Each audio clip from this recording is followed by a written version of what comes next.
50, 30 और 40 सेंटीमीटर बीमाओं वाले एक 3 मीटर लंबाई और 2 मीटर चौड़ाई और 1 मीटर ऊंचाई वाली ईंटों से बनाई जाती हैं। ठेकेदार 6500 ईंटों का ऑर्डर दिया, कितनी और ईंटों की आवश्यकता होगी? सवाल अच्छा है, करके बताइएगा।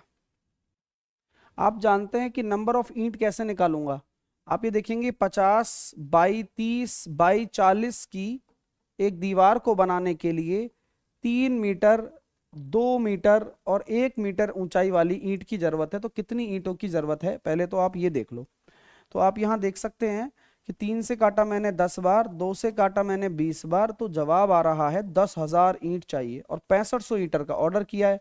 तो आप ये समझ के चलिएगा कि 3500 ही आपको ईंटों की जरूरत है। मैं एग्जामिनर थोड़ा समझदार हूं, तो मैं इस क्वेश्चन को एक तरीके से ऐसे भी बनाऊंगा। अब देखिए, मैंने ये कहा कि दीवार बनाने में मुझे ईंटों की जरूरत है, मैं मानता हूं, बट मैं ये भी मोर्टार भी भर सकता हूं कि अगर मैं कहूं कि मैंने इस पूरी दीवार में 1000 ईंट, अब 1000 ईंट को मैं कैसे लिखूंगा? यानी कि 6000 वॉल्यूम, समझ रहे हो? अब 6000 वॉल्यूम को मैं कैसे लिखूंगा? 10% मोर्टार। बात समझ में आ गई क्या?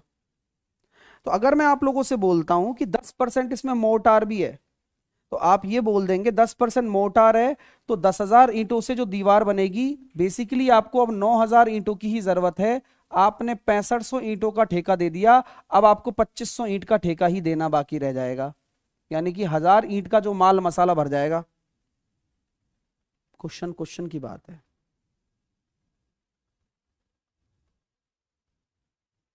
दिमाग समझ में आ गया?